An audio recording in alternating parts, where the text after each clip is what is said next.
This is A News. I'm Bakhtiar Sanov, and let's begin with the top headlines making news around the world. Venezuela struggles after twin earthquakes kill more than 1,400 people as rescuers race to find survivors, and international aid continues to arrive. Russia and Ukraine widen cross-border warfare as missiles and drones hit deeper targets. And the China-Eurasia Expo opens new doors for technology partnerships.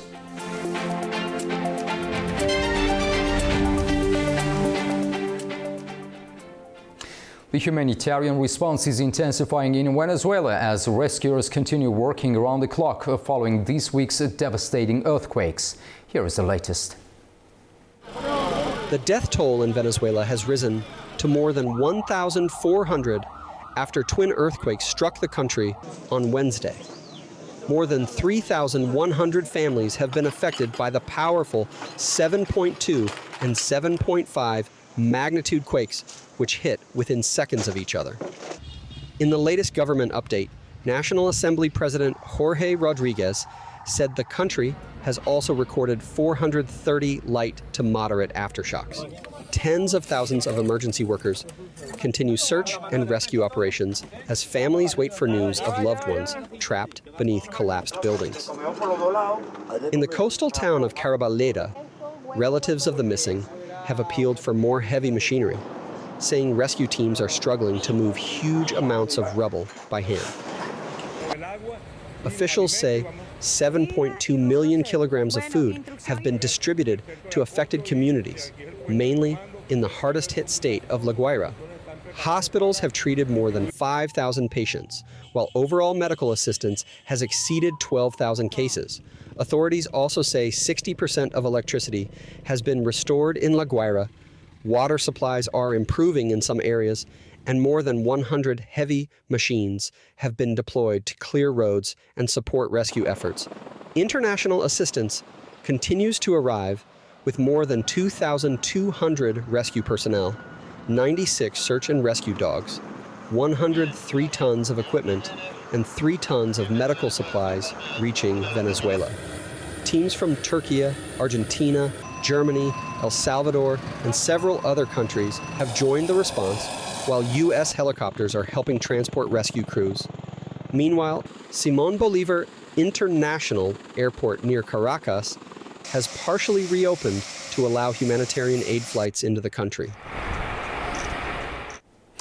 Tensions in the Middle East have entered another dangerous phase as the United States and Iran exchange strikes. The future of the ceasefire agreement is increasingly in doubt, with the conflict now directly affecting the Gulf states as well. Tensions between the United States and Iran have escalated again.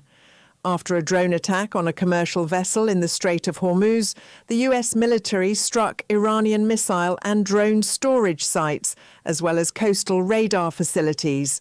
Washington said the strikes were a response to Iran's alleged breach of the ceasefire. Tehran rejected the accusation and blamed the United States for violating the ceasefire. Iran's foreign ministry condemned the strikes and said it had carried out defensive attacks on US targets. Iranian officials said a projectile landed near the port of Sirik, while the Iranian Navy targeted US military positions in the region. The conflict soon widened. Iran's Islamic Revolutionary Guard Corps said it had launched joint missile and drone attacks on US military sites in Kuwait and Bahrain in response to the latest US strikes. The IRGC accused Washington of violating the Islamabad Memorandum of Understanding, warned that diplomatic talks would stop, and said US bases in the region would experience hell in the coming days.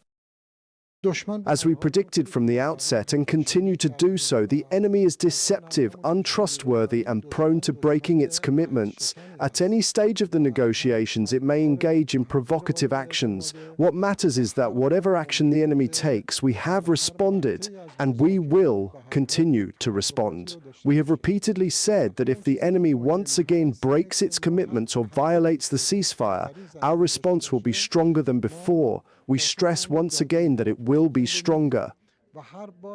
Washington continues to blame Tehran for the latest violence. President Donald Trump held Iran responsible for the attack on the commercial vessel, while Vice President J.D. Vance said the United States had honoured the ceasefire and warned that violence will be met with violence. Meanwhile, U.S. Secretary of State Marco Rubio and the Gulf Cooperation Council called for free and unrestricted navigation through the Strait of Hormuz. Iran insisted that the waterway should be jointly administered by Iran and Oman. Bahrain also condemned what it described as a new Iranian missile and drone attack on its territory. The kingdom accused Tehran of violating both UN Security Council Resolution 2817/2026 and the Islamabad Memorandum of Understanding, and called on the UN Security Council to hold an emergency meeting. Bahrain also said the attack threatened the security of the entire Gulf Cooperation Council and reaffirmed its right to defend its sovereignty under international law. An Israeli drone strike has killed one person and wounded two others in southern Lebanon, just 24 hours after both nations signed a U.S.-brokered peace framework in Washington, D.C. Lebanon's health ministry reports the strike targeted a junction in Nabatia al-Fawqa, bringing the total death toll since March to over 4,200. Despite a new diplomatic agreement, Israeli Defense Minister Israel Katz stated that troops are preparing for an extended stay in the southern security zone and will not withdraw until Hezbollah is disarmed. Russia and Ukraine have entered another dangerous phase of cross-border warfare, with missiles, drones and long-range strikes pushing the conflict deeper beyond the front lines. Civilians have been hit, military sites are burning, and both sides are trying to show they can still escalate. Renewed aerial warfare between Russia and Ukraine has hit strategic sites and civilian hubs across both borders. Overnight, a Russian ballistic missile strike hit Kiev, wounding at least 2 people and sparking fires in the capital. At the same time, guided bombs and drones targeted Ukraine's northern and eastern sectors, killing civilians in Sumy and the Dnipropetrovsk region. Reports also indicate Russian ground forces have entered a new frontline village, while over 40 artillery strikes landed near the Zaporizhzhia nuclear plant in Nikopol.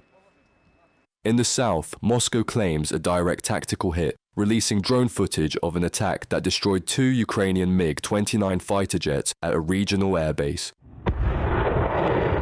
But Ukrainian forces are hitting back long range. President Volodymyr Zelensky confirmed that new Flamingo missiles struck an artillery production complex in Volgograd. Further southwest, a major Ukrainian drone operations sparked fires at an oil refinery in Krasnodar, while secondary strikes left casualties in the border regions of Bryansk and Belgorod.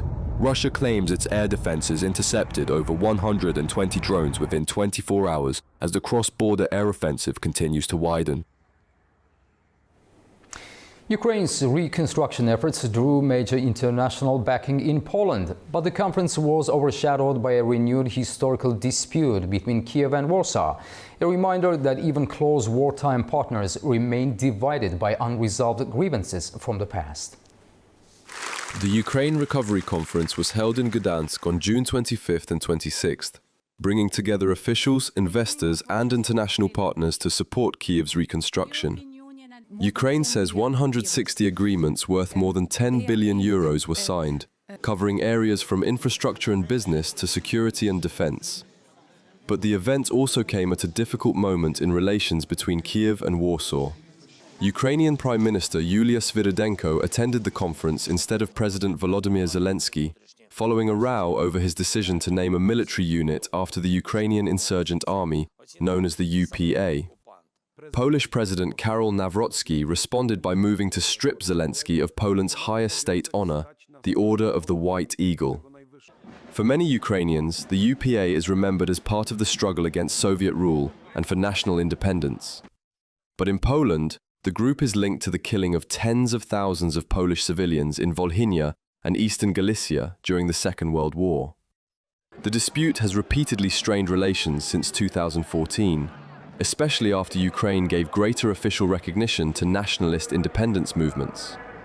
In 2016, Poland's parliament recognized the Volhynia killings as genocide, while in 2017, disputes over monuments and exhumations further deepened tensions.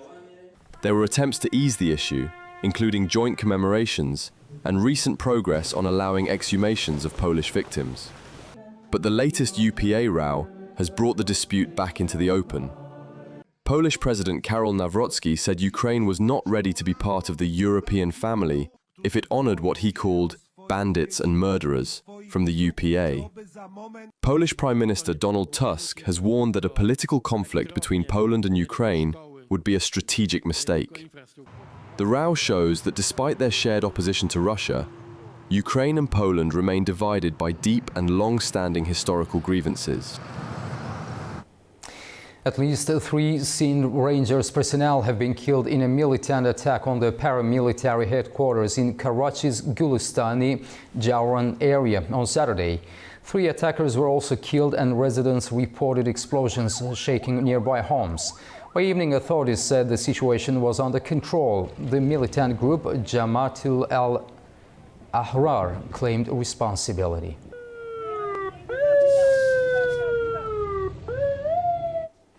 Trade tensions between the United States and Europe are escalating once again, raising the prospect of a deeper economic standoff between long-standing allies. The latest dispute centers on digital taxation policies and the potential for sweeping retaliatory measures. The European Union has vowed to firmly defend its rights after U.S. President Donald Trump threatened retaliatory tariffs against European countries, imposing digital services taxes on American companies. In a statement on Friday, an EU Commission spokesperson asserted that the EU and its member states retain sovereign authority to regulate economic activities within their jurisdiction. The spokesperson warned that any unilateral measures targeting the EU's legitimate policies would be met with swift and resolute responses to safeguard the bloc's rights and regulatory autonomy. Trump issued the threat in a social media post on Friday, declaring that any European country levying a digital services tax on U.S. firms would immediately face 100% tariffs on all exports to the United States. He further said that these tariffs would override existing trade agreements, whether implemented, signed, or not, and would take effect without delay if countries proceed with their tax plans. The digital services tax has emerged as a persistent flashpoint in transatlantic trade relations. In recent years, multiple European nations have pushed to tax the local revenues of major U.S. technology companies such as Google, Amazon, and Apple, a move that has drawn fierce opposition from Washington. Trump has repeatedly threatened tariff retaliation against France and Britain over the issue. French President Emmanuel Macron has publicly rejected the pressure, insisting that France will not bow to the U.S. threats and abandon its digital services tax on U.S. tech giants.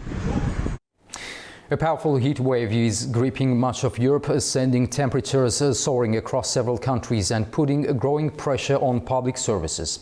From disrupted daily routines to cancelled events and health warnings, millions are feeling the impact of the extreme conditions.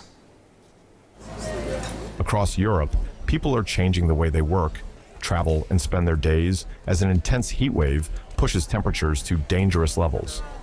In Britain, the mercury climbed to 36.9 degrees Celsius, setting another provisional June record, while parts of France topped 40 degrees, forcing authorities to cancel major events and introduce emergency public health measures. For 27-year-old Oliver Horrocks, working from home has become a daily struggle. With no air conditioning, he relies on fans, cold showers, and ice water to stay cool, saying the heat has disrupted his sleep, reduced his productivity, and made even routine work calls more difficult. I don't think Britain's ever been set up for heat. I think it's quite apparent when you go to a different country how much more adapted they are for like the infrastructure, etc. The heat is also disrupting public life elsewhere. In France, authorities canceled the Solidays Music Festival over public health concerns, saying hospitals were already under pressure as temperatures continued to climb. It is true that organising a festival that can bring together 260,000 people in 3 days, well, there you go. One must also know how to be reasonable. Despite all the frustration that it can generate, it is an event when you are a volunteer, when you wait for weeks, even months, when you work from time to time beforehand to make sure that this whole big machine can run. The extreme conditions have prompted emergency measures beyond cancelled events. In Paris, officials temporarily banned public drinking and restricted alcohol sales, saying the measures were intended to ease pressure on overstretched hospitals. According to the World Meteorological Organization, the heat wave is expected to spread across much of Western, Central, and Southern Europe before shifting further east towards Central Europe and the Balkans by the end of the month. Experts also warn that persistently high nighttime temperatures can be just as dangerous as the heat during the day. Rain swept across Paris late on Saturday, bringing welcome relief after a record-breaking heat wave gripped much of France. Temperatures had climbed above 40 degrees Celsius in several areas, with the French capital reaching 41 degrees Celsius. Residents welcomed the downpour and lightning display, while forecasters warned of strong thunderstorms overnight. Temperatures are expected to ease to around 30 degrees on Sunday.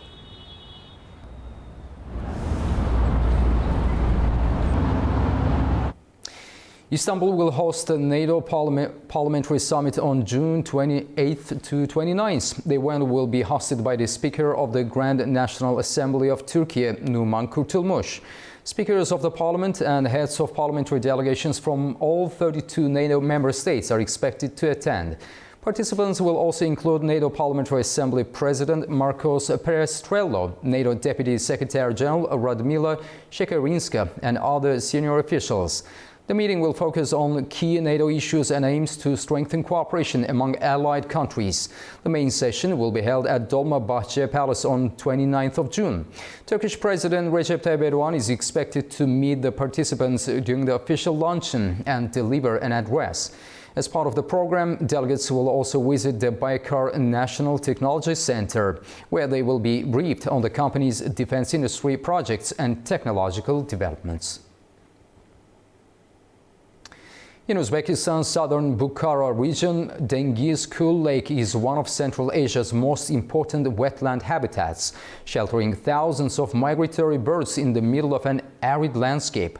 But falling water levels and rising salinity are now putting pressure on this Ramsar-protected ecosystem.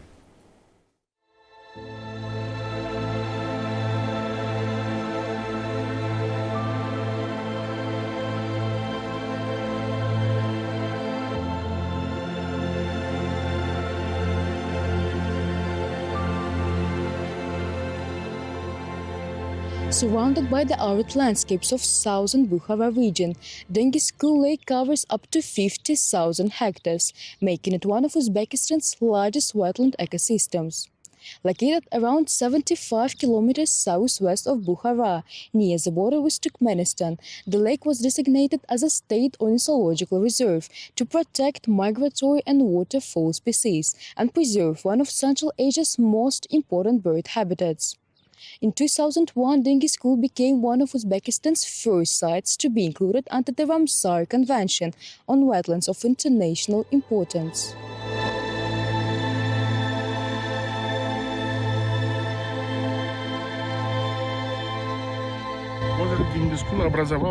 Lake Dengiz Kul was formed from the discharge of collected drainage waters. The lake is of international importance because it provides protection and habitat for migratory and wetland birds. These birds spend the winter here, rest for a while, and then continue their migration. I should point out that among the migratory birds wintering in Uzbekistan, around 40% of all wintering wetland birds are concentrated here.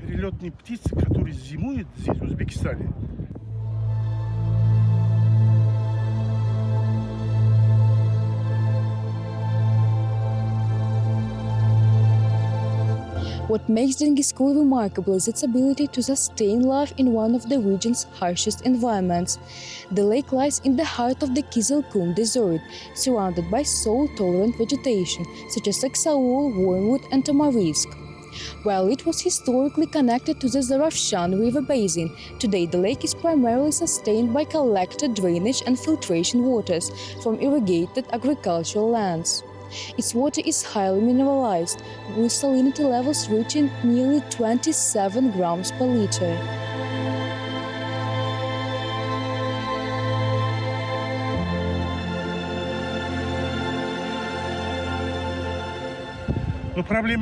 Today, the main challenge is maintaining the lake's water balance. Water enters Lake Dengiz-Kul through the Hamza collector system, but inflow is lower than evaporation rates.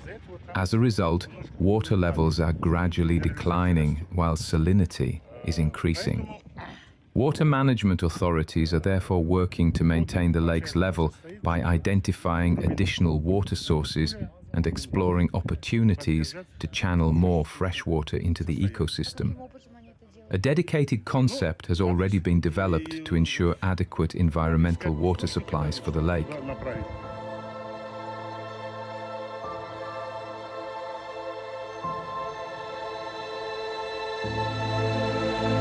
Unlike most lakes, Dengiz-Kul has no permanent shoreline. Its sides and water levels constantly fluctuate, depending on seasonal inflows and drainage water from surrounding agricultural areas. For migratory birds traveling thousands of kilometers between continents, it is a vital refuge. And for Uzbekistan, it remains one of the country's most valuable natural treasures. It is Sivil Rajab reporting from Bukhara, Uzbekistan A News. South Korea and Japan are moving to strengthen security cooperation as North Korea pushes ahead with its nuclear and missile programs. Defense ministers from both countries met in Seoul, reaffirming their goal of a denuclearized Korean peninsula and closer defense ties. South Korea and Japan have reaffirmed their commitment to the denuclearization of the Korean peninsula as both countries seek stronger coordination against North Korea. Defense ministers from the two sides met in Seoul and agreed to deepen security cooperation amid Pyongyang's continued missile tests and nuclear development. The talks also included plans to revive joint search and rescue drills, increase defense exchanges, and strengthen cooperation with the United States.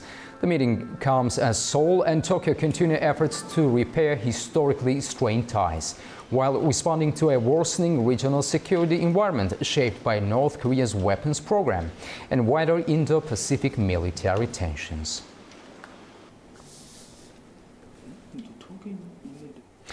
Technology and trade are taking center stage at the 9th China-Eurasia Expo in Urumqi, where international buyers are seeking closer partnership with Chinese companies. In Urumqi, the 9th China-Eurasia Expo is being used as a platform to turn technology showcases into business partnerships. The 5-day event, running from 25th to 29th June, has brought together participants from 49 countries, regions, and international organizations. The possibility of China to make a lot of very good quality goods and in very short period of time. This is a very good skill in business. More than 3,000 companies and institutions are attending, with buyers looking closely at Chinese developments in artificial intelligence, smart manufacturing, green energy, biomanufacturing, low-altitude aviation, and digital technology. More than 100 high-tech firms are displaying new products, from industrial drones and robotic systems to AI-powered smart bicycles and new energy transport solutions. Some Chinese companies say overseas orders are growing, including demand from Russia, Spain, and other European markets. The expo also highlights Xinjiang's role as a gateway between China and Eurasia. Organizers say the event is not only about exhibition stands, but about deeper trade links, cleaner industries, and stronger cross-border cooperation across Central Asia, Europe, and beyond. Baku witnessed an epic fight night as UFC bouts ignited the city with unforgettable performances. Hometown favorite Rafael Fiziev secured a dominant victory in the headline fight against Manuel Torres. Narchechek Jahangirli reports from the venue, has the details. What a brutal, merciless, unforgiving night of sweat and blood here in Baku. It took just 15 seconds of the second round of Azerbaijan's Rafael Ataman Fiziev to drop Mexico's Manuel El Loco Torres with a devastating knockout that decided the fight. Torres needed several minutes to regain consciousness as everyone rushed to help him. This fight delivered all the drama and the crowd erupted in celebration as Fiziev claimed victory. Shara, Shara echoed around the arena as fans shouted the name of Russia's Bulut Magomedov louder than the punches. In the co-main fight, the Pirate of the Caspian defeated Brazil's Michel Pereira by judges' decision using powerful high kicks, low kicks and his trademark spinning back fists. Some of the jaw-dropping performances came from Ukraine's Daniil Donchenko, who landed a spectacular head kick, sending Sweden's Theodor Berken stumbling backwards, and Turkey's Abdulrahman Yahyaev, who knocked out America's Ulyss Walker in the opening 8 seconds. I have to mention that overall the hometown favorites produced an outstanding performance as 3 of the 4 Azerbaijani fighters claimed victory. We also witnessed incredible support for Kazakhstan's and Uzbekistan's fighters, with fans from neighboring Central Asia shaking the venue with electric cheers. Tonight we felt the true spirit of the UFC and every second was worth it. This is all from us from an unforgettable fight night in Baku, but stay tuned because merciless battles will return to the Caspian Shore. I'm Narchik Jahangirli together with Natik Mehmedov reporting from UFC Fight Night in Baku for A News. This concludes our news update for the hour. Thank you for your time and stay with us.